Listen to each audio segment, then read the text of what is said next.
Dairy products avoid করার কোনো কারণ আমি দেখছি না। মানে যেটা প্যাকেটে আসছে সেটা পাস্তুরাইজড, হোমোজেনাইজড, পাস্তুরাইজড মানে সমস্ত ব্যাকটেরিয়াকে বার করে দেওয়া।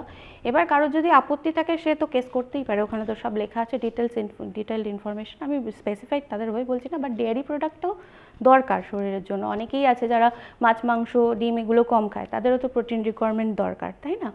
আর অ্যানিমাল প্রোটিন হচ্ছে, মানে ডেয়ারি প্রোডাক্টটাও কিন্তু অ্যানিমাল প্রোটিন, যেহেতু আমরা অ্যানিমাল থেকে পাচ্ছি। এবার সেটার মধ্যে সবকটা এসেনশিয়াল অ্যামাইনো অ্যাসিড থাকে যেগুলো আমাদের বডি প্রোডাকশন করতে পারে না। তো সেই এসেনশিয়াল অ্যামাইনো অ্যাসিডগুলো কিছু থেকে তো আমরা পাবো, আইদার দুধ, আইদার দই বা ছানা। দইটা তো ইজ ভেরি গুড, ঠিক আছে, অলরেডি একটা ফার্মেন্টেড মিডিয়াম, প্রোবায়োটিক্স, এখন তো প্রিবায়োটিক্স প্রোবায়োটিক্স নিয়ে অনেক কথা হচ্ছে, তো পেটের জন্য ইটস গুড। যখন ডায়রিয়া হচ্ছে একটু দই খেতে পারে সে, তো দই, ছানা, পনির, দুধ এগুলো সবই খাওয়া যেতে পারে। যাদের দুধে প্রবলেম, ইনটলারেন্স আছে, তাদের ক্ষেত্রে দইটা সে খেতে পারে।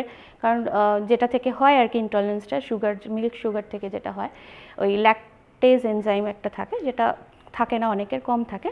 সেক্ষেত্রে কী হয়, দইটা যখন হচ্ছে তৈরি, তখন ল্যাকটোজ যে সুগারটা থাকে ওটা ল্যাকটিক অ্যাসিডে কনভার্টেড হয়ে যাচ্ছে, প্রায় 65%, 70% মতো কনভার্ট হয়ে যাচ্ছে। তো সেক্ষেত্রে তার ডাইজেস্ট করতে সেটা সমস্যা হয় না। অনেক ল্যাকটোজ ইন্টলারেন্স পেশেন্টই দেখবেন যে দইটা খেতে পারে, টলারেট করতে পারে। দুধটা পারে না, কিন্তু দইটা টলারেট করতে পারে, সেটা খেতেই পারে, কোনো অসুবিধা নেই।